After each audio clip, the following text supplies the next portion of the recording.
আপনারা কি জানেন রসুল করিম সাল্লাল্লাহু আলাইহি সাল্লামের জামানায় মেহরাব ছিল না? তো যেটা নবীজির জামানায় ছিল না ওটাই যদি বেদাত হয়, তাই মসজিদ থেকে মেহরাব। আপনাদের চট্টগ্রামে কি মিনার আছে? মসজিদে মিনার আছে? আপনারা কি জানেন রসুল পাকের জামানায়, সাহাবীদের জামানায় মিনার ছিল না? মিনার আসছে বাদশাহ হেশাম বিন আব্দুল মালিকের জামানায়। আউনুল মাহবুদ শরহে আবু দাউদের মধ্যে আল্লামা আজিম আবাদি তিনি উল্লেখ করেছেন, হেশাম বিন আব্দুল মালিক একজন বাদশাহ ছিলেন, তার জামানায় পৃথিবীতে সর্বপ্রথম মিনার আবিষ্কার হয়। মিনার রসুল সাল্লাল্লাহু আলাইহি সাল্লাম আর সাহাবীদের যুগে না থাকলে বিদআত, তাহলে মিনারের ব্যাপারে ফতোয়া কোথায়? বলুন না ভাইয়া। আরো একটু সামনে যদি অগ্রসর হই, প্রচলিত মাদ্রাসা হোক সেটা আলিয়া হোক সেটা কওমি, কোরআন এবং সুন্নাহর দর্শ ছিল, কিন্তু প্রচলিত যে মাদ্রাসা না রসুলের জামানায় ছিল না সাহাবীদের জামানায় ছিল, বহু পরে এসে এই সিস্টেমের মাদ্রাসা আবিষ্কার করা হয়েছে। যদি রসুলের জামানায় সাহাবীদের জামানায় না থাকলেই বেদাত হয়, পৃথিবীর সমস্ত মাদ্রাসা ভেঙে দিতে হবে। সেটা কি করবেন?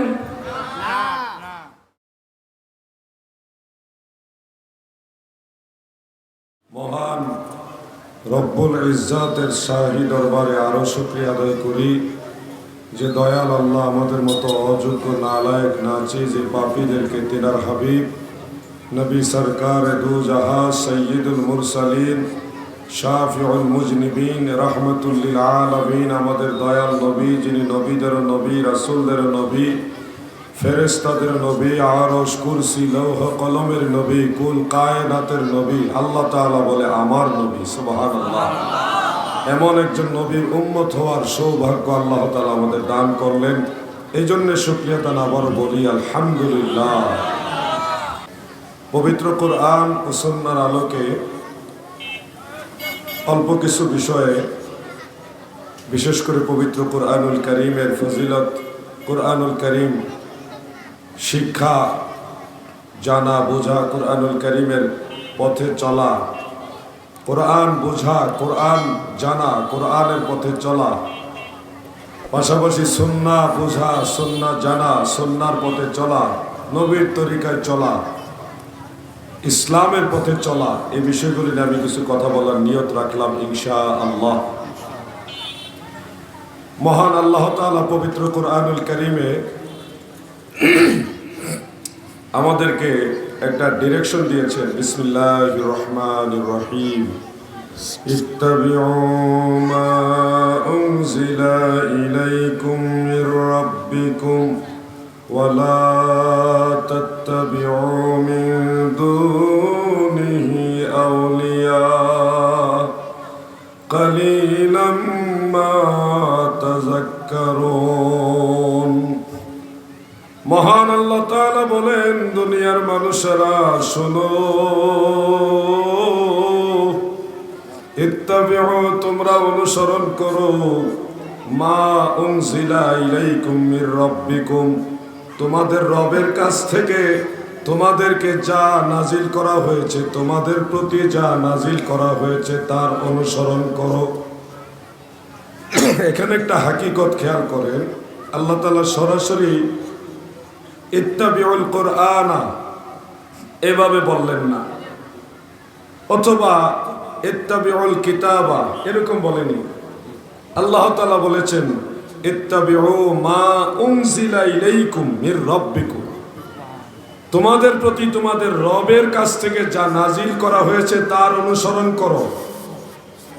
এই কথাটার মধ্যে কিছু বোঝার আছে।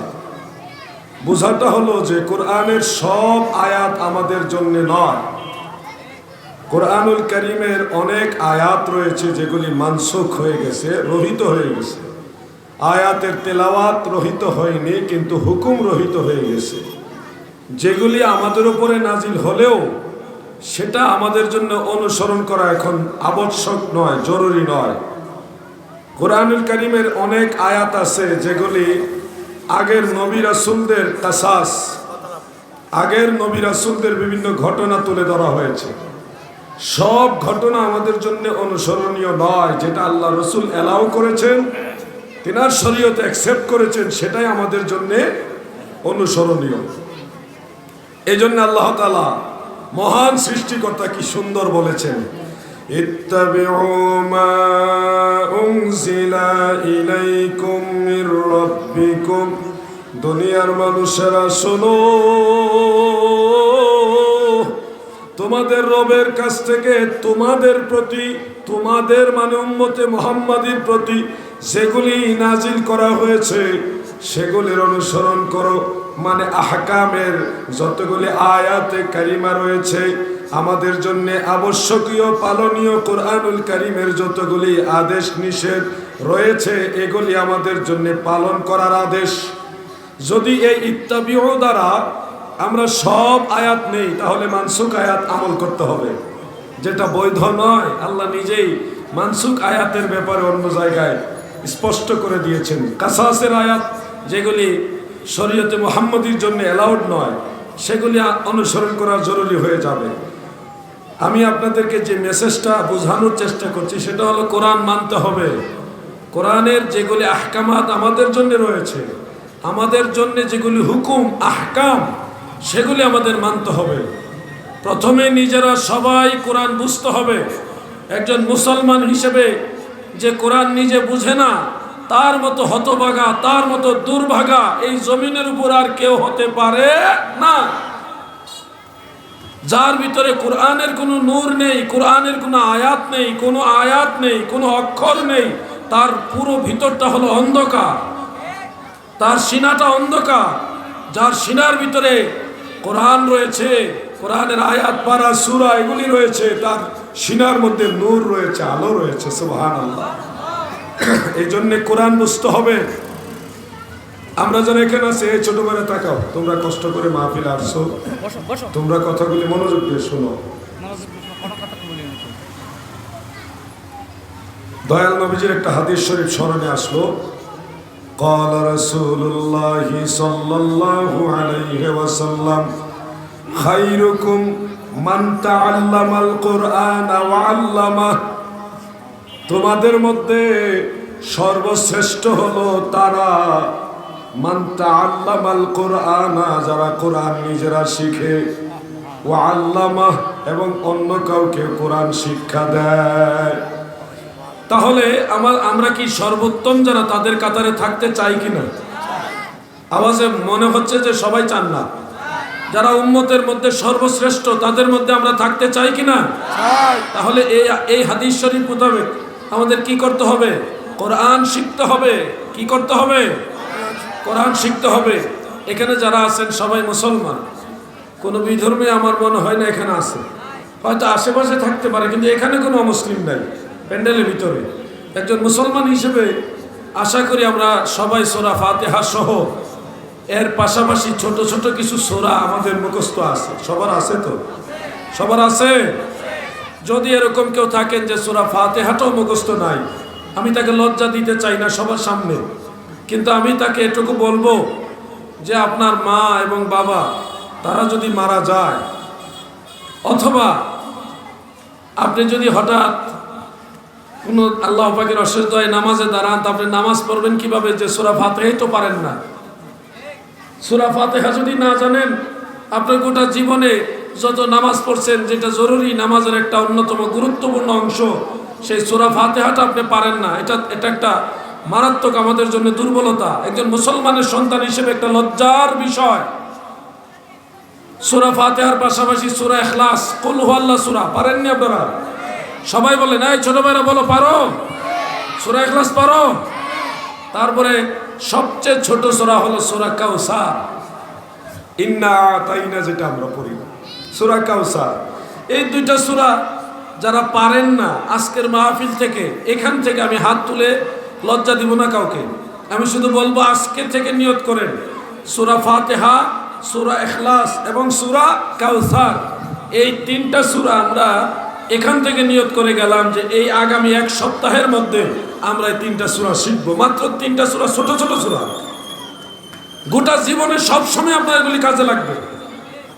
ভাই আমার, আপনি একদিন মারা যাবেন, আমিও মরে যাব, আমিও থাকবো না, কিন্তু একজন মুসলমান হিসেবে এটুকু যদি না শিখে মরি, তাহলে আমাদের মতো অন্ধকার, আমাদের হৃদয়টা অন্ধকার হয়ে যাবে, সিনাটা অন্ধকার হয়ে যাবে, কাল অন্ধকার হয়ে যাবে।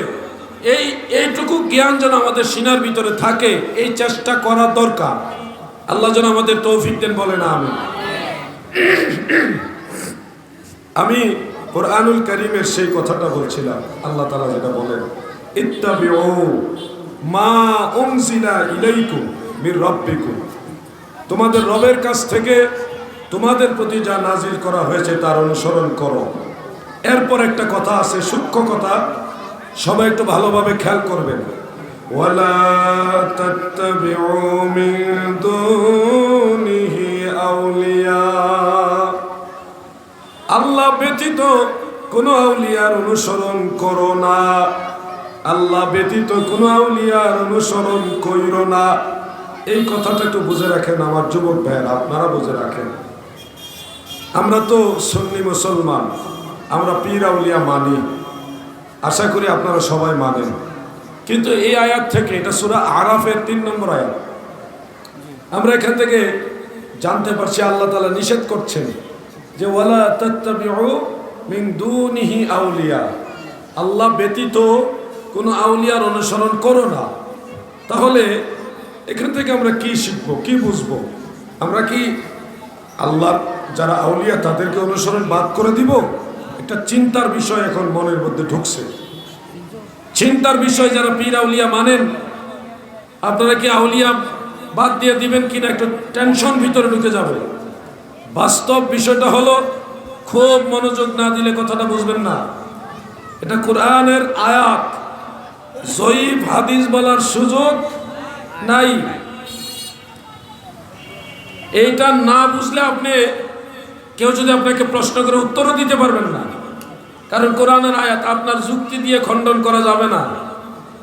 কোরআনের আয়াত আপনি যুক্তি দিয়ে বাতিল করতে পারবেন না। এটা কোরআনের আয়াত, কাতঈ ওয়াকাইত্য দলিল। এটা লা তাত্তাবিউ মিন দুনিহি আউলিয়া, আল্লাহ ব্যতীত কোন আউলিয়ার অনুসরণ করো না। এটা কোন আউলিয়া, ক্লিয়ার ভাবে বোঝার জন্য কোরআনুল কারীমের আরেকটা আয়াত নজর করুন। সূরা ইউনূস আয়াত নম্বর 62, আল্লাহ তাআলা সেখানে বলেন, বিসমিল্লাহির রহমানির রহিম, আলা ইন্না আউলিয়া আল্লাহি লা খাউফুন আলাইহিম ওয়া লা হুম ইয়াহজানুন। এখানে আল্লাহ তাআলা বলেন, সাবধান, নিশ্চয় আল্লাহর বন্ধুগণের মানে আল্লাহর আউলিয়াগণের কোনো ভয় নেই এবং তারা চিন্তিত হবে না। দুইটা আয়াত, পূর্বের আয়াত আউলিয়া শব্দ আছে, ওয়ালা তাত্তাবিউ মিন দুনিহি আউলিয়া, আল্লাহ ব্যতীত কোনো আউলিয়ার অনুসরণ করো না, এখানেও আউলিয়া কথাটা আছে। আবার এই আয়াতে সূরা ইউনূসের মধ্যে আল্লাহ তাআলা বলেছেন, ইন্না আউলিয়া আল্লাহ, এখানেও আউলিয়া শব্দ রয়েছে। একটু ভালোভাবে খেয়াল করে দেখুন, সূরা আরাফের 3 নম্বর আয়াতের মধ্যে মহান আল্লাহ তাআলা আউলিয়া শব্দ, শুধুমাত্র আউলিয়া শব্দ ব্যবহার করেছেন, কিন্তু সূরা ইউনূসের 62 নম্বর আয়াতে আমার আল্লাহ শুধু আউলিয়া শব্দ ব্যবহার করে নাই, ইন্না আউলিয়া আল্লাহ, এখানে আউলিয়া শব্দের সাথে ইজাফত করেছে আল্লাহ। মানে এই আউলিয়াটা, যে আউলিয়ার ভয়ও নাই চিন্তাও নাই, যে আউলিয়ার ব্যাপারে ভয়ও নাই চিন্তাও নাই, আল্লাহ তাআলা বললেন এটা আল্লাহর আউলিয়া। আর যে আউলিয়ার অনুসরণ করা নিষেধ, ওটা আল্লাহর আউলিয়া এটা বলা হয়নি, শুধু আউলিয়া বলা হয়েছে, শুধু আউলিয়া। আর যার ভয়ও নাই চিন্তাও নাই, সে আল্লাহর আউলিয়া। কার আউলিয়া বলেন না, কার আউলিয়া? তাহলে যে আউলিয়ার অনুসরণ নিষেধ, ওটা কোন আউলিয়া? কোরআনুল কারীমের অন্য জায়গায় আল্লাহ তাআলা বলে দিয়েছেন, ওয়াল্লাযীনা কাফারু আউলিয়াউহুমুত তাগুত, যারা কুফরি করে তাদের আউলিয়া হলো তাগুত, মানে শয়তান। তাহলে আউলিয়া দুই কিসিম, এক কিসিমের আউলিয়া হলো আল্লাহর আউলিয়া, আরেক কিসিমের আউলিয়া হলো শয়তান বা শয়তানের আউলিয়া। যেই আউলিয়ার অনুসরণ করা নিষেধ সেই আউলিয়াটা মূলত শয়তান এবং শয়তানের আউলিয়া। আর যে আউলিয়া আমরা অনুসরণ করি এটা শয়তানের আউলিয়া নয়, এটা আল্লাহর আউলিয়া। ঠিক না বেঠে? কথা কি বুঝতে কষ্ট হয়েছে আপনাদের? আমাদের অনেক ভাইয়েরা তালগুল পাকাইয়া গোলা পানিতে মাছ শিকার করার চেষ্টা করে, শয়তানের আউলিয়ার আয়াত এনে আল্লাহর আউলিয়াদের বিরুদ্ধে লাগায়। এটা ঠিক না, এটা খেয়ানত। কখনো এরকম করবেন না প্লিজ। আল্লাহর কাছে জবাবদিহিতা করতে হবে। আলাউদ্দিন জিহাদি মরবে, আপনিও মরবেন। আমার যেমন বিচার হবে আপনারও বিচার হবে। কোরআনুল কারীম দিয়ে কাউকে ধোঁকা দিবেন না, তাহলে কঠিন বিপদে পড়ে যাবেন আপনি। আল্লাহ তাআলা সূরা কাহাফের 17 নম্বর আয়াতে আরেকটা মেসেজ দিয়েছেন। মহান স্রষ্টা আল্লাহ তাআলা বলেন, মান ইয়াহদিয়াল্লাহু ফাহুয়াল মুহতাদি ওয়া মান ইউদলিল ফালান তাজিদা লাহু ওয়ালিয়াম মুরশিদা। আমি আল্লাহ যাকে হেদায়েত করি গো সেই হেদায়েত প্রাপ্ত হয়। ফাহুয়াল মুহতাদি, সে হেদায়েত প্রাপ্ত হয়। আল্লাহ যাকে হেদায়েত করে সে হেদায়েত প্রাপ্ত হয়। ওয়া মান ইউদলিল, আর আল্লাহ যাকে গোমরা করে দেয়, আমার আল্লাহ যাকে পথভ্রষ্ট করে দেয়, ফালান তাজিদা লাহু ওয়ালিয়াম মুরশিদা, সে কোনো ওলিকে মুর্শিদ হিসেবে খুঁজে পাবে না। তার মানে যারা গোমরা হয়ে যায়, যারা পথভ্রষ্ট হয়ে যায়, তারা ওলি আল্লাহর সন্ধান পাবে না। আর যাদেরকে আমার আল্লাহ হেদায়েতের পথে রাখে তারাই তো আল্লাহর ওলিদের পথমত পায়। সুবহানাল্লাহ।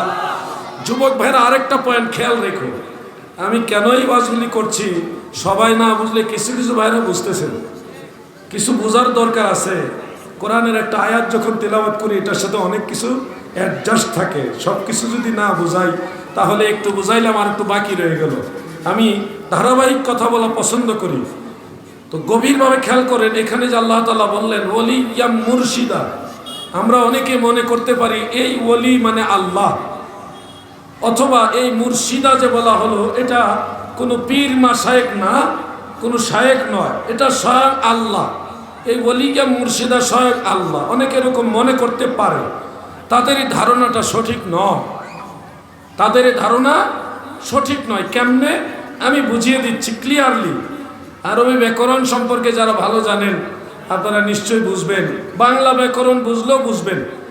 বাক্যের মধ্যে কর্তা থাকে, ক্রিয়া থাকে, কর্ম থাকে। বাক্যের মধ্যে কর্তা থাকে, ক্রিয়া থাকে, কর্ম থাকে, যেটাকে আরবিতে বলা হয় ফাইল, ফেল বা ফাউল। ফাইল, ফেল বা ফাউল। খুব মনোযোগ দিয়ে কথাগুলি খেয়াল করবেন। মাইয়াহদিয়াল্লাহু, তো ইয়াহদি ফেলের ফাইল হলো আল্লাহ, মানে ইয়াহদি ক্রিয়া এর কর্তা হলো আল্লাহ। ওমাই ইউদলিল, এই ইউদলিল ফেল, এটা ফেলে মুজারে। ওমাই ইউদলিল, এই ফেলের ফাইল বা এই ক্রিয়ার কর্তা হলো আল্লাহ। এই ক্রিয়ার কর্তাকে আল্লাহ। তাহলে বাক্যের মধ্যে আমরা দুইটা জিনিস পেয়ে গেলাম, কর্তা পেলাম, ক্রিয়া পেলাম। এবার বাকি রইল কর্ম। বাকি রইল কি? কর্ম, মানে মফউল বাকি রইল। তাহলে বিষয়টা ক্লিয়ার হয়ে যাচ্ছে যে আল্লাহ কর্তা আর ইউদলিল ক্রিয়া। কর্তা ক্রিয়া পাইলাম, বাকি রইল মফউল। তাহলে ওলিয়া মুর্শিদা ফাইল বা কর্তা হতে পারে না, কারণ এটা কর্তা স্বয়ং আল্লাহ। যেহেতু আল্লাহ নিজেই হলো কর্তা, সেহেতু ওলিয়া মুর্শিদা এটা কর্তা বা ফাইল হবে না। আর খেয়াল করে দেখেন ওলিয়া মুর্শিদা এই দুইটা শব্দের শেষে জবর দেওয়া, মনসুব করা, ওলিয়া মুর্শিদা। তাহলে কুল্লু ফাইলিন মারফুউন, প্রত্যেকটা ফাইল রফা বিশিষ্ট হয়, শেষে পেশ হয়। কুল্লু মাফউলিন মানসুবুন, প্রত্যেকটা মাফউল শেষে নসব বিশিষ্ট হয়, জবর বিশিষ্ট হয়। এখান থেকে গ্রামারের নিয়ম অনুযায়ী আমরা স্পষ্ট পাইলাম ওলিয়া মুর্শিদা আল্লাহ নয়, আল্লাহ ছাড়া অন্য কোনো ব্যক্তি। এখানে গ্রামারের বিষয়টা ক্লিয়ার হয়ে যায়। অতএব যারা মনে করছেন ওলিয়াম মুর্শেদা মানে আল্লাহ, ওলিয়াম মুর্শেদা বলতে আল্লাহকে বোঝানো হয়েছে, আমার মনে হয় ওই ভাইদের আরেকটু গ্রামার পড়া দরকার। কোরআন দিয়ে মানুষকে গুমরা করে দিচ্ছে তো, এই জন্য আমি কথাগুলো প্রাসঙ্গিক বিদায় নিয়ে আসলাম। অতএব আমাদেরকে ওলিউল্লাহ মানতে হবে, আল্লাহর ওলিদেরকে মানতে হবে। তবে শয়তানের আউলিয়া যারা শয়তানের আউলিয়া মানে নামাজ নাই, রোজা নাই, কোরআন তেলাওয়াত নাই, পর্দা পশিদা নাই, রসুলের শরীয়তের কোনো ধার ধারে না, এই ধরনের ব্যক্তি যারা, তারা আল্লাহর ওলি হতে পারে না। এরা হলো নির্ঘাত শয়তানের ওলি, তাদের অনুসরণ করা যাবে না। কথা ক্লিয়ার? বুঝে শুনে চলবেন। এখানে যদি একটু স্লিপ হয় তাহলে আখেরাত বরবাদ হয়ে যাবে। যদি আপনার একজন মুর্শিদ, আপনার একজন অভিভাবক, একজন শায়েখ, একজন বুজুর্গ পীর, সে যদি সঠিক না হয়, বুজুর্গ না হয়, সত্যিকারের অলিউল্লাহ না হয়, সত্যিকারের নবীর তরিকার না হয়, সত্যিকারের সুন্নি আকীদার না হয়, ভেজাল আকীদার হয়, ভেজাল আমলওয়ালা হয়, তাহলে আপনার ওই পীর সাহেব নামধারী যে লোকটা আছে, সে তো মরবে, আপনাকে নিয়ে মরবে। কথাগুলি কি আপনার বেজার হচ্ছেন নাকি? সত্য জিনিসটা জানতে হবে, সত্য পথে চলতে হবে। আল্লাহর ওলির দরবারে যারা যান দেখবেন ওখানে কোরআন তেলাওয়াত বেশি হয়, নামাজের গুরুত্ব বেশি থাকে, আল্লাহর জিকিরও থাকে, আমাদের দরবার শরীফে বিশ্ব জাকির মঞ্জিলে ওজিফা হিসেবে কোরআন তেলাওয়াত দেওয়া হয়েছে দৈনিক 2 বার। দৈনিক 2 বার বাধ্যতামূলক মুরিদ হইলে কোরআন তেলাওয়াত করতে হবে, এটা ওজিফা। যারা তেলাওয়াত জানে না তাদের জন্য হুকুম, কয়েকটা সূরা অন্ততপক্ষে তেলাওয়াত করতে হবে, এটা ওজিফা। শুধু নাম কাওয়াজতে পীরের কাছে মুরিদ হইলাম, পীর সাহেব আমারে ধরাই নিব, ওই আশায় নামাজও পড়লাম না, রোজাও রাখলাম না, সুন্নতের ধারেও গেলাম না, ওটা কিন্তু পীর মুরিদি না, এটা কিন্তু সঠিক পন্থা না। আপনাদের বুঝতে হবে, কিছু কাজ করতে হবে, অন্তত ফরজ ওয়াজিব আমলগুলি করে সময়ে সময়ে সুন্নত আমলগুলি, নফল আমলগুলি আপনারা বেশি বেশি বাড়ানোর চেষ্টা করতে হবে। আল্লাহ তৌফিক দেন, বলেন আমিন। মহব্বতে বলেন আমিন। একটু দুরূদ শরীফ পড়েন, লোকজন বাড়ছে তো, এখন দুরূদ শরীফের আওয়াজ আশা করি বাড়বে। আল্লাহুম্মা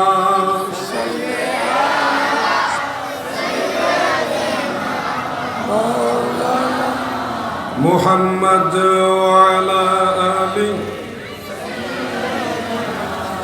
মাওলানা। যুবক ভাইরা একটু মহব্বত না, দুরূদ শরীফ পড়তে আবার ভয় পাইতেছেন যে বিদআত হয় কিনা। ভয় তো আছে, স্বাভাবিক, চতুর্দিকে ফিতনা, যে এইভাবে দুরূদ পড়া যাবে না, অনেক ব্যঙ্গ করার বক্তাও আছে দেশে। দুরূদ শরীফ ওনারা একটা বাইন্ডিং করে নিয়েছে দুরূদ ইব্রাহিম, তো ওনাদের দৃষ্টিতে দুরূদ ইব্রাহিম ছাড়া আর অন্য কোনো দুরূদ শরীফ পড়া সুন্নাহ নয়। আমি বলবো যেটাকে দুরূদ ইব্রাহিম বলা হয় ওটার নামও দুরূদ ইব্রাহিম না, এই নামটাও দেওয়া হয়েছে তথাকথিত আলেমদের কর্তৃক। এটা হাদিসের কিতাব খুঁজলে কোথাও দুরূদ ইব্রাহিম বা সলাত ইব্রাহিম এই নামে কোথাও আপনি দেখাতে পারবেন না। ইমাম বুখারী, ইমাম নাসাই, ইমাম বাইহাকি, অন্যান্য আইম্মাই কেরাম, মুহাদ্দিসিন কেরাম, ওনারা এই দুরূদ শরীফটা উল্লেখ করার সময় তরজুমাতুল বাবের মধ্যে, হেডলাইনের মধ্যে লিখেছে সলাতু ফিত তাশাহুদ, সলাতু ফিত তাশাহুদ, তাশাহুদের দুরূদ বা নামাজের দুরূদ। মুহাদ্দিসিন কেরাম বলেছে এটা নামাজের দুরূদ, আর আমরা এটার নাম বানাইছি দুরূদ ইব্রাহিম। অথচ ইব্রাহিম আলাইহিস সালামের নামের পূর্বে আমাদের নবীর নাম আছে, আল্লাহুম্মা সাল্লি আলা মুহাম্মদ ওয়া আলা আলি মুহাম্মদ।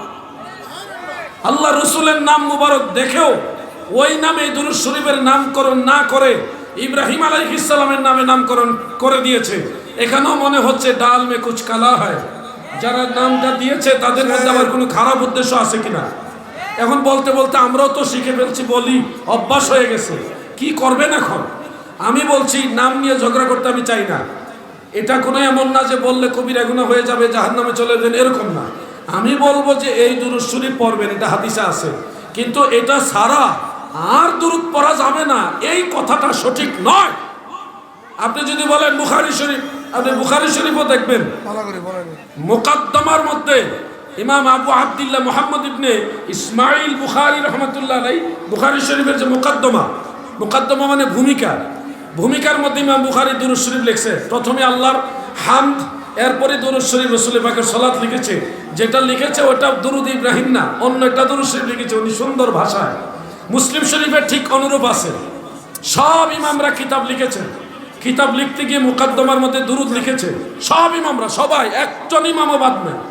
সবাই যার যার ভূমিকার মধ্যে সর্বপ্রথম আল্লাহর প্রশংসা লিখেছে, হামদে বারি তাআলা। এরপরে লিখেছে দুরূদ শরীফ।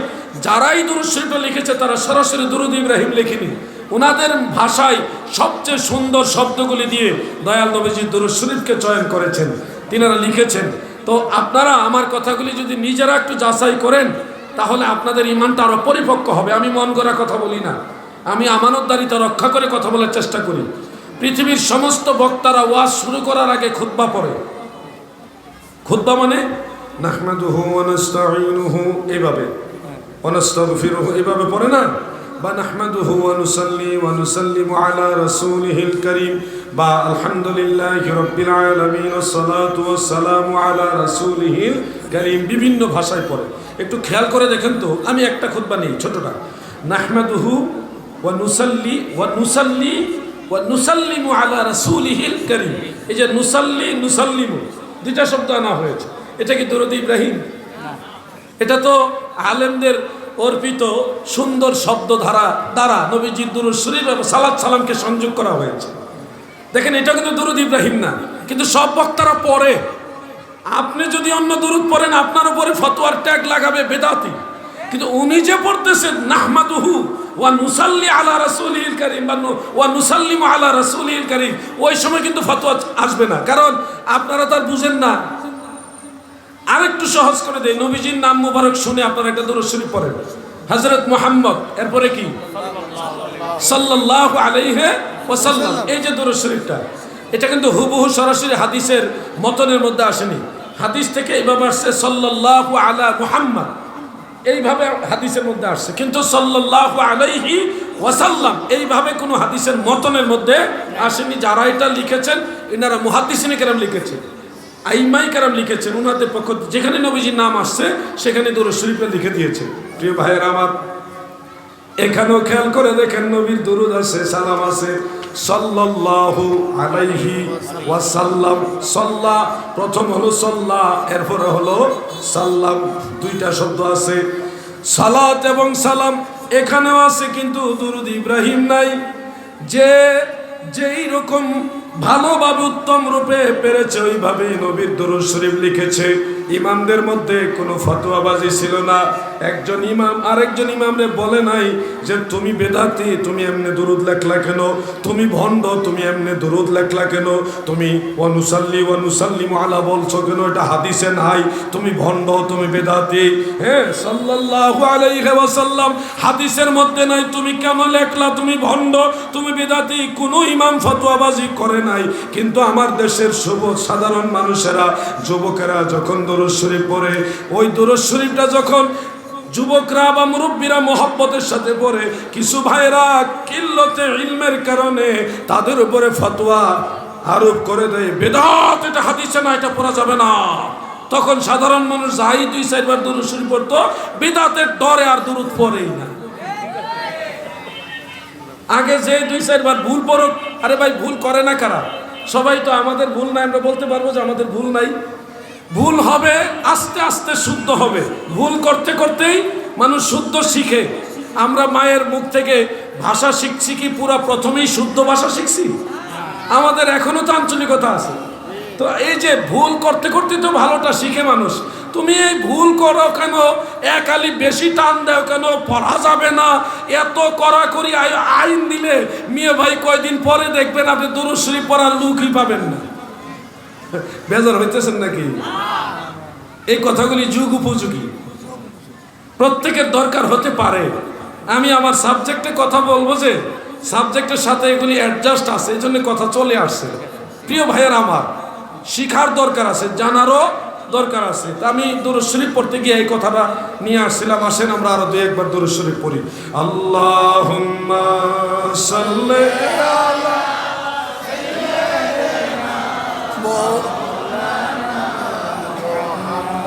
ওয়া আলা আলি মাওলানা গাহরে মুসলিম গণ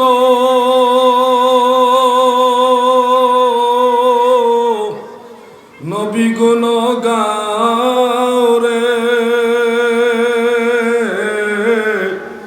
পরাণ ভরিয়া সবে সাল্লে আলা গাওরে আল্লাহুম্মা সাল্লি আলা সাইয়্যিদিনা মাওলানা মুহাম্মদ ওয়া আলা আলিহি সাইয়্যিদিনা মাওলানা। যুবক ভাইরা মনোযোগ দিয়ে শোনো, মুরব্বী বাবারা আপনারা মনোযোগ দিয়ে শোনেন। আমার অত্যন্ত শ্রদ্ধাভাজন একজন ভাই, তিনি সৌদি আরবের জেদ্দায় এক মসজিদের খেদমতে রয়েছেন, শেখ হাফেজ ইব্রাহিম সাহেব। তিনি আজকের এই মাহফিলের সভাপতির দায়িত্ব রয়েছেন, মূল মাহফিলের যে মূল আয়োজক তিনি। আজকের মাহফিলটা কিন্তু পবিত্র ঈদে মিলাদুন নবী সাল্লাল্লাহু আলাইহি সাল্লাম উপলক্ষে। এখন অনেকে আবার ফতোয়া দিতে পারে, শায়েখের বিরুদ্ধে আবার ফতোয়া লাগাইতে পারে, হ্যাঁ ঈদে মিলাদুন নবী পাইলো কোথায়? এই ঈদ কোন ঈদ? এই ঈদ করা জায়েজ নাই, ফতোয়া দিতেও পারে। আমি একটা বক্তব্য শুনেছি আমাদের দেশের একজন প্রথিতযশা আলেম, তিনি একটা হাদিস শরীফকে কোট করে বলতেছে ঈদে মিলাদুন নবীকে অ্যালাউ করা যাবে না, এটা বাতিল ঈদ, এটা ওয়াল দেয়ালে লেখার ঈদ, এটা গ্রহণযোগ্য না, বেদাত ঈদ। সেটার পিছনে উনি একটা দলিল দিয়েছেন। মুসান্নাফ আব্দুর রাজ্জাকের মধ্যে একটা রিওয়ায়াত আছে, অবিহি ক্বালা হাদাসানা আব্দুর রাজ্জাক আন মা'মারিন আন ইবনে তাউসিন আন আবিহি ক্বালা قال رسول الله صلى الله عليه وسلم لا تتخذوا يوما عيدا لا تتخذوا يوم عيدا ولا شهرا عيدا। আল্লাহর রাসূলের রেফারেন্সে হাদিস কানা বলা হয়ে থাকে যে আল্লাহর নবী বলেছে তোমরা কোনো দিনকে ঈদ বানায়ো না, অথবা কোনো মাসকে ঈদ বানায়ো না। লা তাত্তাখিযু ইয়াউমা ঈদান, কোনো দিনকে ঈদ বানায়ো না। ওয়ালা শাহরান, কোনো মাসকেও না, দিনকেও ঈদ বানায়ো না, মাসকেও ঈদ বানায়ো না। এই হাদিস দিয়ে আমাদের ওই আলেম ভাইয়েরা তিনারা আমাদেরকে বোঝানোর চেষ্টা করছেন ঈদে মিলাদুন নবী এটা আমরা বানাই নিছি, এটা বানানো যাবে না, এটা বেদাতি ঈদ। ফতোয়া কিন্তু লাগাই দিতেও পারে। যুবক ভাইয়েরা আমার, এই হাদিস সম্পর্কে আপনাদেরও জানা দরকার। এই হাদিসটা ভালোভাবে যদি নজর করেন, আমি সনদ সহকারে হাদিসটা বলেছি।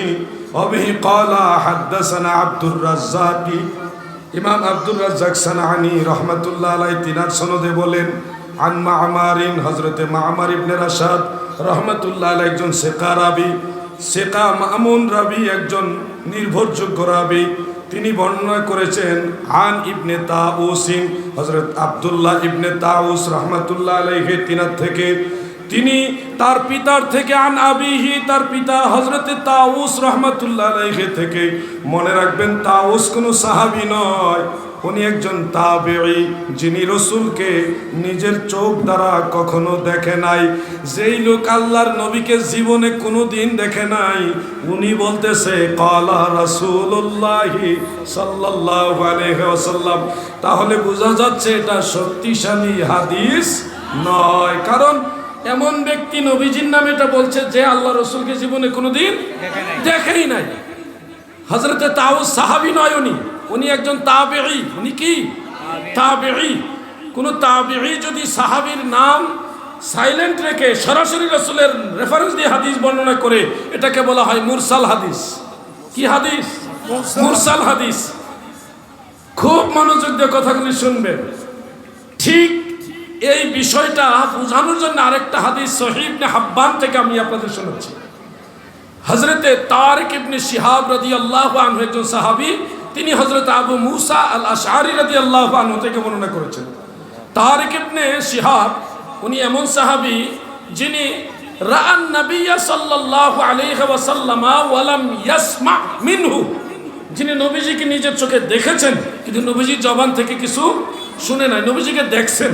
মান লাকিয়া রাসূলুল্লাহি সাল্লাল্লাহু আলাইহি ওয়াসাল্লাম ওয়া মাতা আলাল ইসলামে ফাহুয়া সাহাবী, যে আল্লাহ রসুলের সাথে ঈমানের সাথে সাক্ষাৎ পেয়েছে এবং ইসলামের উপর ইন্তেকাল হয়েছে তাকে সাহাবী বলে। সেই সুবাদে হযরতে তারিক ইবনে শিহাব রাদিয়াল্লাহু আনহু উনি আল্লাহ রসুলকে দেখেছেন, যদিও কিছু শুনেননি কিন্তু দেখেছেন, এই জন্য উনি সাহাবী। আর মুরসাল সাহাবী যে রেওয়ায়াতগুলি, কোন সাহাবীর মুরসাল এটা হুজ্জত বিল ইত্তেফাক, সকল মুহাদ্দিসিনে কেরামের ঐকমত্যে সাহাবীদের ইরসাল এটা হুজ্জত হয়। তারপরে উনি নিজে নিজে এটা বর্ণনা না করে হযরতে আবু মুসা আশআরী রাদিয়াল্লাহু আনহু সূত্রে বর্ণনা করেন, নবীজি যখন মদিনা মুনাওয়ারায় প্রবেশ করলেন, দেখলেন মদিনায় অনেক ইয়াহুদি, সেই ইয়াহুদিরা রজব মাসটাকে ঈদের মাস বানাইছে, রজব মাসকে ঈদের মাস বানাইছে এবং ঈদের মাস হিসেবে তারা এটা পালন করে উদযাপন করে। পুরা রজব মাসটাকে তারা কি করে ঈদের মাস বানিয়েছে। আল্লাহ রসুল সাল্লাল্লাহু আলাইহি ওয়াসাল্লাম এই দৃশ্য দেখে সাহাবীদেরকে মিন করে বললেন যে খালিফুহুম, তোমরা তাদের খেলাফ করো, মানে তারা এটা ঈদ বানাইছে, তোমরা এই মাসটাকে ঈদের মাস বানাবে না, ইহুদিদের বিপরীত তোমরা কাজ করো। ইহুদিরা এই মাসটাকে ঈদের মাস বানাইছে, কোন মাস? রজব মাস। বলেন কোন মাস? রজব মাসকে ইহুদিরা ঈদের মাস বানাইছে, তোমরা এর বিপরীত করো। অর্থাৎ ওই দৃষ্টিতেই হয়তো নবী করিম সাল্লাল্লাহু আলাইহি সাল্লাম বলেছেন লা তাত্তাখিযু ইয়াওমা ঈদান ওয়ালা শাহরা ঈদান, কোন দিন বা মাসকে তোমরা ঈদ বানায়ো না। হাদিসটা হলো রজব মাসের হাদিস, তাও ইহুদিদের খেলাফের হাদিস বা ইহুদিদের বিপরীত আমল করার জন্য হাদিস। আর ওই রজব মাসের হাদিস নিয়ে লাগাইছে রবিউল আউয়াল মাসের বিরুদ্ধে। নাউযুবিল্লাহ। কথা বুঝতে কষ্ট হচ্ছে আপনাদের? হাদিস ভুল না, কিতাবে আছে, থাকলে ওই হাদিস হলো রজব মাসের আর লাগাইছে রবিউল আউয়াল মাসের বিরুদ্ধে। আর হাদিস হলো ইয়াহুদিদের আমলের খেলাফ করার জন্য, আর এটা নিয়ে লাগাইছে সুন্নিদের বিপরীত করার জন্য। কোন জায়গার দলিল? কোন জায়গায় যে চাচার কবর এক জায়গায়, চাচি কান্দে আরেক জায়গায়? আমরা যে ঈদে মিলাদুন নবী পালন করি বা রবিউল আউয়াল শরীফের নবী করিম সাল্লাল্লাহু আলাইহি সাল্লামের শুভাগমনের এই দিনটাকে আমরা ঈদ মনে করি, এটার দলিল কি? এটার দলিল পবিত্র কোরআন। পবিত্র কোরআন দলিলটা আপনাদের অনেকেরই জানা আছে, সূরা ইউনূসের 58 নম্বর আয়াত, বিসমিল্লাহির রহমানির রহিম, কুল বিফাদলিল্লাহি ওয়া বিরহমাতিহি ফাবিযালিকা ফালইফরাহু ইলা আখিরিল আয়া। আমার আল্লাহ বলেন, নবী গো,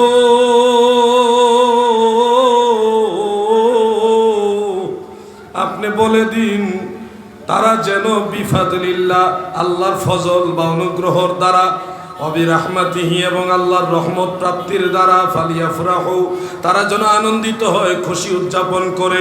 এইখানে দুইটা জিনিস পেয়ে খুশি হওয়ার নির্দেশনা আল্লাহ তাআলা দিয়েছেন। একটা হলো ফাদলুল্লাহ, আল্লাহর অনুগ্রহ, আর একটা হলো রাহমাতুল্লাহ, আল্লাহর রহমত দ্বারা।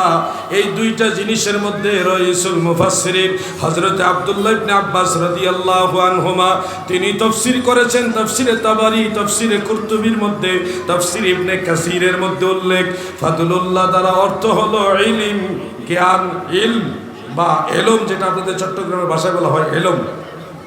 ইলম, এই ইলম বা জ্ঞান হলো ফাদলুল্লাহ। অবিরাহমাতিহি, রহমত দ্বারা একটা তাফসীর হলো ইসলাম, আর একটা তাফসীর হলো কোরআন। একটা তাফসীর হলো ইসলাম, আর একটা তাফসীর হলো কোরআন। আর ইমাম আবু শাইখ ইসফাহানি রহমতুল্লাহ আলাইহির সূত্রে হাফেজ জালালউদ্দিন সুয়ুতি রহমতুল্লাহ আলাইহি তিনার তাফসীরে দুররে মানসুরের মধ্যে আরেকটা হাদিস উল্লেখ করেছেন, হযরত আব্দুল্লাহ ইবনে আব্বাস রাদিয়াল্লাহু তাআলা আনহুমা, কুল বিফাদলিল্লাহি ওয়া বিরহমাতিহি ফাবিযালিকা ফালইফরাহু, কুরআনুল কারীমের এই আয়াতকে উল্লেখ করে তিনি লিখতেছে, ফাদলুল্লাহ মানে ইলম বা জ্ঞান, ইলম, আর ওয়াবি রাহমাতিহি মানে রাহমাতুল লিল আলামিন, কেননা আমার আল্লাহ নিজেই কোরআনে বলেছেন ওয়ামা আরসালনাকা ইল্লা রাহমাতাল লিল আলামিন।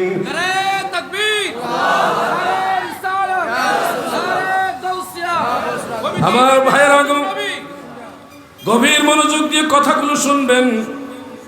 রহমত দ্বারা কোরআনকেও বোঝানো হয়েছে, রহমত দ্বারা ইসলাম ধর্মকেও বোঝানো হয়েছে, রহমত দ্বারা রাহমাতুল লিল আলামিনকে বোঝানো হয়েছে। সব কটা কথাই তাফসীরের মধ্যে পেলাম, কিন্তু আমরা রহমত দ্বারা অন্য দুইটাও মানি, কিন্তু মানার ক্ষেত্রে নবীজিকে আমরা অগ্রাধিকার দেই, প্রাধান্য দেই, এটা বেশি মানি। কেন জানেননি? তাফসীর কয়েক প্রকার আছে। উসুলে তাফসীর সম্পর্কে যাদের জ্ঞান আছে, আল ইতকান ফি উলুমিল কোরআন, আল বুরহান ফি উলুমিল কোরআন, এই কিতাবগুলি সম্পর্কে যাদের জ্ঞান আছে নিশ্চয়ই তারা জানে তাফসীরের জগতে সবচেয়ে শ্রেষ্ঠ তাফসীর হলো তাফসীরু কুরআনি বিল কোরআন। কোরআনের এক আয়াতকে আরেক আয়াত দ্বারা তাফসীর করা হলো সর্বশ্রেষ্ঠ তাফসীর। একটু খেয়াল করে দেখবেন, হযরত ইবনে আব্বাস রাদিয়াল্লাহু আনহুমা তিনি সূরা ইউনূসের ৫৮ নম্বর আয়াতকে তাফসীর করেছেন সূরা আম্বিয়ার ১০৭ নম্বর আয়াত দ্বারা, মানে এক আয়াতকে তাফসীর করেছেন আরেক আয়াত দ্বারা। উসুলে তাফসীরের মূলনীতি মোতাবেক তাফসীরু কুরআনি বিল কুরআন, এক আয়াতকে আরেক আয়াত দ্বারা তাফসীর করা হলো সর্বশ্রেষ্ঠ সর্বোত্তম তাফসীর। এই সুবাদে রহমত দ্বারা রাহমাতুল লিল আলামিনকে বোঝানো হয়েছে, এটাই সবচেয়ে শ্রেষ্ঠতম বর্ণনা। সুবহানাল্লাহ। আমি লুকাইনি, কোনো কথা গোপন রাখিনি, কারণ আমার ব্যক্তিগত মতাদর্শ প্রচার করা আমার মাকসাদ নয়। আমি আমার দয়াল নবীর সেই আহলে সুন্নাত ওয়াল জামাতের কথা আপনাদের বলবো। আমি কেন লুকাবো? অনেকে রহমত দ্বারা কোরআনের কথা বলে, রহমত দ্বারা ইসলামের কথা বলি, ক্ষান্ত হয়ে যায়, সামনে আর আগায় না। কিন্তু আমি ইসলামের কথা বললাম, কোরআনের কথাও বললাম, রহমত দ্বারা রাহমাতুল লিল আলামিন এটাও বললাম, যেটা তাফসীরে আছে সেটাই বললাম। এর মধ্যে আমরা রহমত দ্বারা রাহমাতুল লিল আলামিনকে কেন প্রাধান্য দেই সেই উসুলটাও, সেই মূলনীতিটাও আপনাদের শুনাই দিলাম। এরপরেও যদি কেউ না বুঝে নিতে হবে, এটা তার নসিব, আল্লাহ তার বোঝার মতো সেই জ্ঞান দেয়নি। আল্লাহ তাদেরকে দোয়া করি বুঝার জ্ঞান দান করুক, বলে না আমিন। সবাই বলে না আমিন। পাইকারি ফতোয়া দিলে হবে না যে ঈদ পাইল কই, মুসলমানদের ঈদ নাকি দুইটা, আর কোনো ঈদ নাই। ওনারা ওই যে চামড়া খাওয়ার একটা ঈদ আছে আর ফেতরা খাওয়ার আরেকটা ঈদ আছে, এই জন্য এটা বেশি মুখস্থ। আমরা সবগুলি ঈদই মানি, কোনোটা অস্বীকার করার কোনো এখতিয়ার আমাদের নাই। ঈদ উল ফিতর আপনারা মানেন কিনা? আমিও মানি। ঈদ উল আযহা আপনারা মানেন কিনা? আমিও মানি। সুনান ইবনে মাজাহ শরীফের দারসি কিতাব ৭৭ পৃষ্ঠার মধ্যে উল্লেখ রয়েছে, মুসনাদু শাফিঈ সেই কিতাবের 62 নম্বর পৃষ্ঠার মধ্যে হাদিসটা উল্লেখ, সহিহ সনদের হাদিস। عن ابن عباس رضي الله تعالى عنهما قال رسول الله صلى الله عليه وسلم إن هذا يوم عيد جعله الله تعالى عز وجل للمسلمين। হযরত আব্দুল্লাহ ইবনে আব্বাস রাদিয়াল্লাহু আনহুমা বলেন, আল্লাহর নবী বলেন, উম্মতেরা শোনো, ইন্না হাযা ইয়াউমা ঈদিন, আজকের দিনটা হলো ঈদের দিন, ইয়ানি ইয়াউমাল জুমআ, জুমার দিনটাকে আল্লাহ রাসূল বলতেছে এটা জুমার দিনটা হলো ঈদের দিন। জাআলাহুল্লাহু তাআলা আযজা ওয়া জাল্লা লিল মুসলিমিন, স্বয়ং আমার আল্লাহ এই জুমার দিনকে ঈদের দিন বানায়া দিছে। তাহলে ঈদ দুইটা রইল না আরো বাড়লো? আরো শুনুন, জগৎ বিখ্যাত সহিহ বুখারীর মধ্যে, জামিউত তিরমিজির মধ্যে এবং তাফসীরে মাআলিমুত তানজিলের মধ্যে ইমাম বগবী রাহমাতুল্লাহ আলাইহি হাদিস উল্লেখ করেছেন, জাআ রাজুলুন ইয়াহুদিয়্যুন ইলা আমিরিল মুমিনিন ওমর ইবনুল খাত্তাব রাদিয়াল্লাহু আনহু ফাকালা ইয়া আমিরাল মুমিনিন লাউ নাযালাত হাযিহিল আয়াতু আলাইনা লাত্তাখাযনা ইয়াওমাহা ঈদান। একজন ইয়াহুদি হযরত উমরের কাছে গিয়ে বলেন, আল-ইয়াউমা আকমালতু লাকুম দীনাকুম ওয়া আতমামতু আলাইকুম নি'মাতি ওয়া রাদিতু লাকুমুল ইসলাম দীনা ওয়া রাদিতু লাকুম ইসলাম দীনা। এই আয়াত যদি আমরা মানে ইহুদিদের উপরে যদি নাজিল হতো, তারা বলেন লাত্তাখাজনা ইয়াউমাহা ঈদান, আমরা এই আয়াত নাজিলের দিনটাকে ঈদের দিন হিসেবে গ্রহণ করে নিতাম। ফারুক আজম হযরতে ওমর ইবনুল খাত্তাব রাদিয়াল্লাহু আনহু বলেন, শোনো, এই আয়াত যেদিন নাজিল হয়েছে ওই দিনটা মুসলমানের জন্য দুইটা ঈদের দিন ছিল গো। একটা ছিল সেটা ইয়াউমুল আরাফা ছিল, ইয়াউমুল আরাফা ছিল। দ্বিতীয়ত সেটা ছিল ইয়াউমুল জুমআ। এই হাদিস সহিহ বুখারীর জামিউত তিরমিজির হাদিস থেকে প্রমাণ হয় ইয়াউমে আরাফা এটাও মুসলমানদের জন্য ঈদের দিন। তাহলে ঈদ কি দুইটাই রইলো না আরো বাড়লো? চারটা পাইলাম। সুনান আবি দাউদের মধ্যে আল্লাহর রাসূল সাল্লাল্লাহু আলাইহি ওয়াসাল্লাম স্পষ্ট করে বলেছেন আইয়ামে তাশরিক। আইয়ামে তাশরিক বলতে কুরবানির ঈদের পরের 3 দিন, যেই 3 দিন আমরা ওই যে তাকবীরে তাশরিক করতে হয়, আল্লাহর নবী বলেন আইয়ামে তাশরিক ওই 3 দিন ঈদ না, এটাও মুসলমানদের জন্য ঈদের দিন। ঈদ কি আরো কমলো না বাড়লো?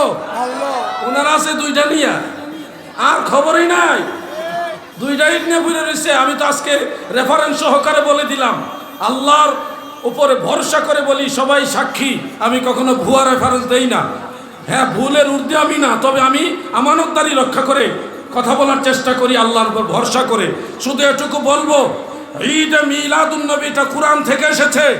সর্বোপরি কোরআন হাদিসের দলিলকে ঊর্ধ্বে রেখে আমি আপনাদেরকে একটা কথা বলবো, রাসূল সাল্লাল্লাহু আলাইহি সাল্লাম দুনিয়াতে এসেছে এটার জন্য আনন্দিত হওয়া, খুশি হওয়ার জন্য আমাদের কোনো দলিল দরকার নেই। বিনা দলিল আমরা নবী পেয়ে খুশি।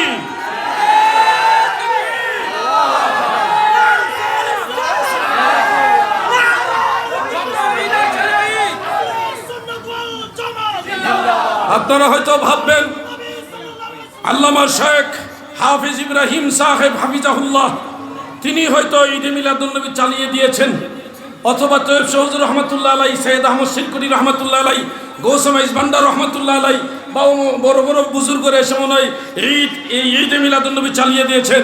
না, আপনাদের ধারণা সঠিক নয়। আরফুত তারিফ বিমাউলিদিস শরীফ, আরফুত তারিফ বিমাউলিদিস শরীফ এই নামে একটা কিতাব রয়েছে। এদিকে তাকান।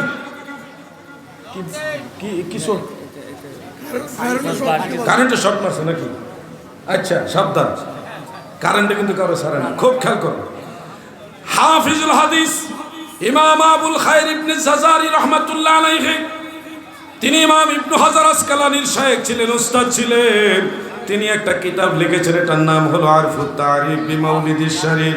সেই কিতাবের মধ্যে স্পষ্ট উল্লেখ করেন, তিনি বলেন 792 হিজরিতে যাওয়ার পরে দেখি মাহে রবিউল আউয়াল শরীফ উপলক্ষে আরবের মুসলমানেরা মদিনা মক্কা মুকাররমায় জড়ো হতে লাগলো, জমায়েত হতে লাগলো। আল্লাহ রসুল যেই ঘরে জন্ম হয়েছেন, বেলাদাত মোবারক হয়েছে, এই মৌলিদে রসুল ঘরের আশেপাশে হাজার হাজার লক্ষ লক্ষ মুসলমান জড়ো হয়েছে মাহে রবিউল আউয়াল শরীফ উপলক্ষে। তিনারা সবাই এখানে উদযাপিত মিলাদুন নবী পালন করে বা মিলাদুন নবী উদযাপন করে। হাফেজ আবুল খায়র ইবনে জাজারি রাহমাতুল্লাহ আলাইহি লিখেন, ওই আরবের মুসলমানেরা ওই দিনটাকে রবিউল আউয়ালের মিলাদুন নবীর দিনটাকে তারা ঈদ হিসেবে গ্রহণ করেছে। সুবহানাল্লাহ বলেন। আপনারা ফতোয়া দিবেন, আপনারা দোষ দিবেন যে এটা মনে হয় তো হুজুর বানাইছে, মনে হয় শেখ ইব্রাহিম সাহেব বানাইছে, বা মাইজবান্ডার শরীফ ফরিদপুর বিশ্ব জাকির মজলিস তারা মনে বানাইছে। না রে ভাই, এটা বহু পুরান ঈদ। পুরান আমল থেকে হযরতে শাহ ওলিউল্লাহ মুহাদ্দিস দেহলভী রহমাতুল্লাহ আলাই তিনি ফয়ুজুল হারামাইনের মধ্যে লেখেন, আমি মদিনা মুনাওয়ারায় মক্কা মুকাররমায় গিয়েছি, আমি দেখেছি মাহে রবিউল আউয়াল শরীফে আরবের মুসলমানেরা অতীব ধুমধামে মিলাদুন নবী পালন করে। ওই সময় আমি দেখেছি আকাশ থেকে অঝর ধারায় ভারী বর্ষণের মতো আমার আল্লাহর রহমত তাদের উপরে নাজিল হচ্ছে। শাহ ওলিউল্লাহ মুহাদ্দিস দেহলভী আর আমাদেরকে দেওয়া হয় যে বাংলাদেশে সব ঈদ মিলাদুন্নবী, কোথাও নাই। এখন মিডিয়ার বদলতে আমরা দেখছি সারা পৃথিবীর 120টা রাষ্ট্রে ঈদ মিলাদুন্নবী পালন হয়। এই জন্যে এখানে এসে আবার ফতোয়া দেওয়ার কোনো সুযোগ নাই, ওইটাও ভাইয়া দিলাম, ওইটাও আপনাদের বুঝিয়ে দিলাম যে এটা নতুন নয়, এটা অনেক পুরাতন। অনেক বলবেন যে সাহাবারা মিলাদুন্নবী পালন করছে কিনা, এটাই তো বলবেন। আমরা বলি মিলাদুন্নবীর যে মূল কাজটা এটা সাহাবায়ে কেরাম করেছে, এই জন্য এটাকে বিদআত বলা যাচ্ছে না। যদি সাহাবায়ে কেরাম কোনো মতেই মিলাদুন্নবী না করতো তাহলে এটা টোটালি বিদআত হিসেবে আমরা আখ্যায়িত করতাম। কিন্তু দেখেছি মিলাদুন্নবীর যে মূল কাজটা এটা সাহাবীরা করেছে। যেই আমলের আসল শরীয়তের মধ্যে থাকে এটা বিদআত বলা যায় না। যেই আমলের আসল শরীয়তে থাকে, দলিল থাকে, ওটাকে বিদআত বলা যায় না। হাফিজ ইবনে হাজার আসকালানী রাহমাতুল্লাহ আলাইহি ফাতহুল বারি শরহে বুখারীর 13 নম্বর খণ্ডের মধ্যে লিখেছেন, আল বিদআতু হিয়া মা লাম ইয়াকুন আসলুন ফি শরিয়াতে বিতারিকে খাসিন ওয়ালা আমিন। শরীয়তের মধ্যে যেই জিনিসের আসল খাস ভাবেও নাই, আম ভাবেও নাই, ওটাকে বলা হয় বিদআত। আল বিদআতু হিয়া মা লাম ইয়াকুন ফি শরিয়া মা লাম ইয়াকুন আসলুন ফি শরিয়াতে বিতারিকে খাসিন ওয়ালা আমিন। বিদআতের সংজ্ঞা জানে না তারা। আপনারা মসজিদে টাকা পয়সা দান করেননি, সবাই করেন না মনে হয়? সওয়াবের কাজ মনে করে না গুনার কাজ মনে করে? কেউ কি একটা দলিল দিতে পারবেন যে সাহাবারা মসজিদে দান বাক্সের মধ্যে টাকা দিছে? সাহাবায়ে কেরাম মসজিদে বা মাদ্রাসায় দান বাক্সের মধ্যে টাকা দিছে, কোনো দলিল দিতে পারবেন কেউ? এই রেওয়াজ সাহাবীদের মধ্যে ছিল না। তাহলে কি এটা কি মিলাদুন্নবী বিদআত ফতোয়া দিলে এটাকে দিচ্ছেন না কেন? মিলাদুন্নবী তো আমি দলিল দিয়ে দিচ্ছি সাহাবারা করেছে, মূল কাজটা করেছে, একটা দলিল দিয়েই দেই। তাবারানীর মুআজামুল কাবীর জিলদ আউয়াল হাদিস নম্বর 28 হাদিস নম্বর 28, হাদিসের সনদের মান হাসান। আমি বলেন, ইমাম নুরউদ্দিন হাইসামি বলেছে ইসনাদুহু হাসান। হাদিসের মূল মতনটা হলো আন আয়েশা রাদিয়াল্লাহু তাআলা আনহা قالت تذاكر رسول الله صلى الله عليه وسلم وابو بكر رضي الله عنه মিলাদাহুমা ইনদি ইলা আখিরিল হাদিস।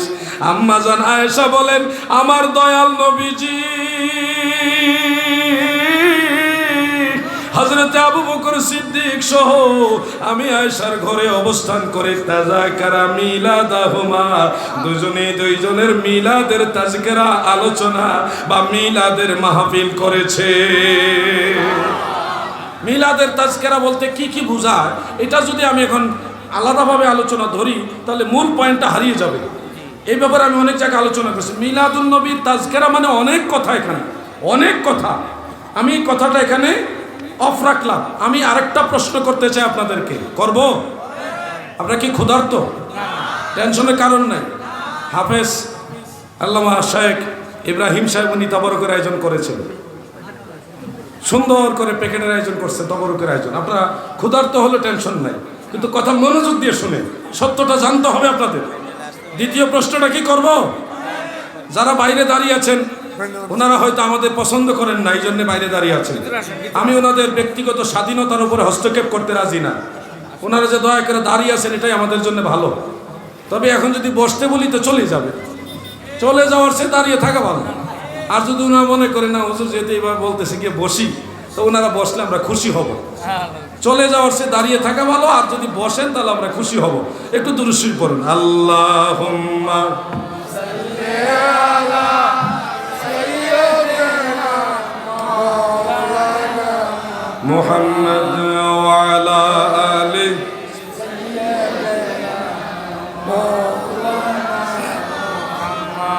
যাহার মনেতে আশা স্বর্গেরই শোধা পান, ধর এসে রহমতেরি লহ এসে রহমতেরি ভারী বরিশনের ধার, যাহার মনেতে আশায় আল্লাহুম্মা সাল্লি আলা মারহাবা سيدنا مولانا মুহাম্মদ ওয়া আলা আলি মাওলানা মুহাম্মদ সাল্লাল্লাহু আলাইহি ওয়াসাল্লাম। আমার ভাইরা, দ্বিতীয় যে প্রশ্নটা করব আপনারা একটু কষ্ট করে উত্তর দিবেন। আপনাদের এলাকার মসজিদের মেহরাব আসেনি? মেহরাব চিনেননি? অনেকে চিনে না। সত্য, মেহরাব মানে হারগুন থেকে মেহরাব, ওটা আমরা বোঝার দরকার নাই, সহজে বুঝাই দিচ্ছি। ইমাম সাহেব দাঁড়ানোর যে জায়গাটা সামনে দেখবেন এরকম একটা ছোট একটা গর্তের মতো এভাবে ঘর আছে, ছোট একটা ঘর, ওই জায়গাটা ইমাম সাহেব দাঁড়ায়। এখন চিনছেননি মেহরাব? আপনারা কি জানেন রসুল করিম সাল্লাল্লাহু আলাইহি সাল্লামের জামানায় মেহরাব ছিল না? তো যেটা নবীজির জামানায় ছিল না ওটাই যদি বেদাত হয়, তাই মসজিদ থেকে মেহরাব। আপনাদের চট্টগ্রামে কি মিনার আছে? মসজিদে মিনার আছে? আপনারা কি জানেন রসুল পাকের জামানায়, সাহাবীদের জামানায় মিনার ছিল না? মিনার আসছে বাদশাহ হেশাম বিন আব্দুল মালিকের জামানায়। আউনুল মাহবুদ শরহে আবু দাউদের মধ্যে আল্লামা আজিম আবাদি তিনি উল্লেখ করেছেন, হেশাম বিন আব্দুল মালিক একজন বাদশাহ ছিলেন, তার জামানায় পৃথিবীতে সর্বপ্রথম মিনার আবিষ্কার হয়। মিনার রসুল সাল্লাল্লাহু আলাইহি সাল্লাম আর সাহাবীদের যুগে না থাকলে বিদআত, তাহলে মিনারের ব্যাপারে ফতোয়া কোথায়? বলুন না ভাইয়া। আরো একটু সামনে যদি অগ্রসর হই, প্রচলিত মাদ্রাসা হোক সেটা আলিয়া হোক সেটা কওমি, কোরআন এবং সুন্নাহর দর্শ ছিল, কিন্তু প্রচলিত যে মাদ্রাসা না রসুলের জামানায় ছিল না সাহাবীদের জামানায় ছিল, বহু পরে এসে এই সিস্টেমের মাদ্রাসা আবিষ্কার করা হয়েছে। যদি রসুলের জামানায় সাহাবীদের জামানায় না থাকলেই বেদাত হয়, পৃথিবীর সমস্ত মাদ্রাসা ভেঙে দিতে হবে। সেটা কি করবেন? আমি জানতে চাই পাঁচলাইশ চট্টগ্রামের মুমিন মুসলমানের গো, কোরআনুল কারীমের মধ্যে জের জবর পেশ জজম তাসদীদ এগুলি আছে না নাই? জোরে বলুন, আছে না নাই? আপনারা কি জানেন কোরআনুল কারীমের জের জবর পেশ জজম সাহাবীদের জামানায়ও ছিল না, রসুলের জামানায় তো ছিলই না। বাদশাহ হাজ্জাজ বিন ইউসুফের জামানায় আসে, বাদশাহ হাজ্জাজ বিন ইউসুফের জামানায় এসে মুসলমানদের কোরআন তেলাওয়াত সহজ করার স্বার্থে জের জবর পেশ জজম তাসদীদ এগুলি যুক্ত করা হয়েছে। রসুলের জামানায় সাহাবীদের জামানায় না থাকলেই যদি বাদ দিয়ে দিতে হয়, কোরআনের জের জবরের কি করবা? মৌলভী সাহেব একটু চিন্তা করে বলো তো। আরো আগাইলে আরো বিপদ হবে আপনাদের। আমি শুধু বলছি বিদাত মানে খারাপ না, বিদাত আসলি। প্রথমত বিদাত হলো দুই প্রকার, বিদআতে দ্বীনি, আরেকটা হলো বিদআতে দুনিয়াবি। একটা দুনিয়াবি বিদাত আর একটা ধর্মীয় বিদাত। এই মাইক, মোবাইল, এই যে লাইট, গাড়ি, বাস, প্লেন, এগুলি দুনিয়াবি বিদাত, এগুলি ধর্মীয় বিদাত না। এগুলি কি বিদাত?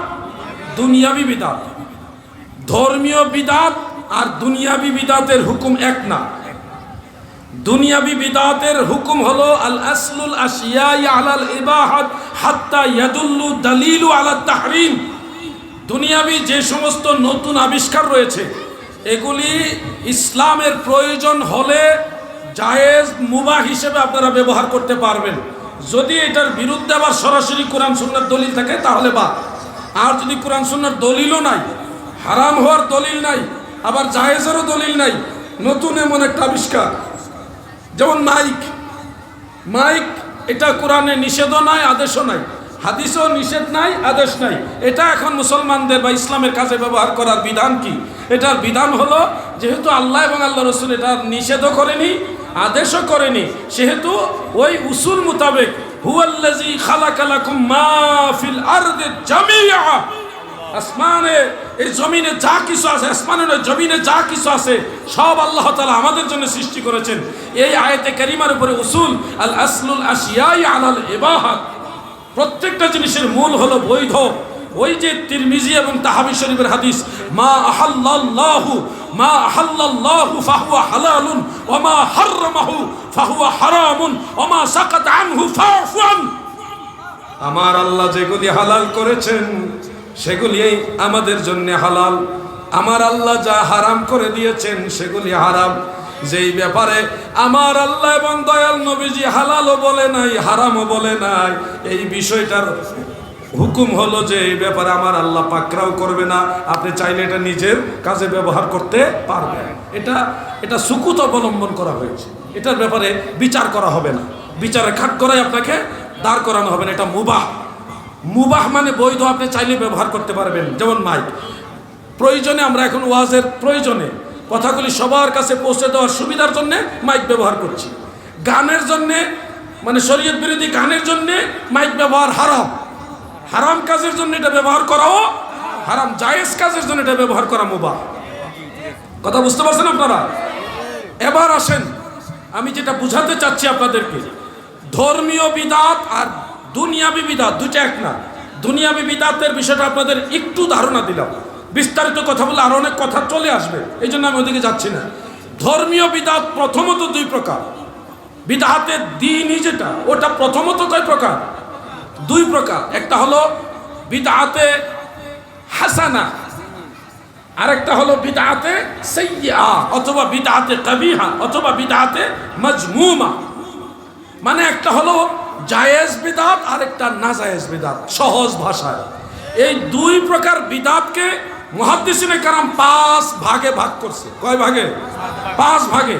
ইমাম নববী, ইবনু হাজার আসকালানি, বদরউদ্দিন আইনি, শিহাবউদ্দিন কাস্তালানি, মোল্লা আলী কারি, ইমাম জাইনুদ্দিন ইরাকি, আরো কত বড় বড় মহান হাফেজুল হাদিস তবকার যারা ইমাম ছিলেন, মুহাদ্দিস ছিলেন, তারা এগুলি ভাগ করে দিয়েছেন। ফতোয়া শামির মধ্যে উল্লেখ যে আল বিদআতু খামসাতু আকসাম, বিদআত সর্বমোট হলো 5 প্রকার।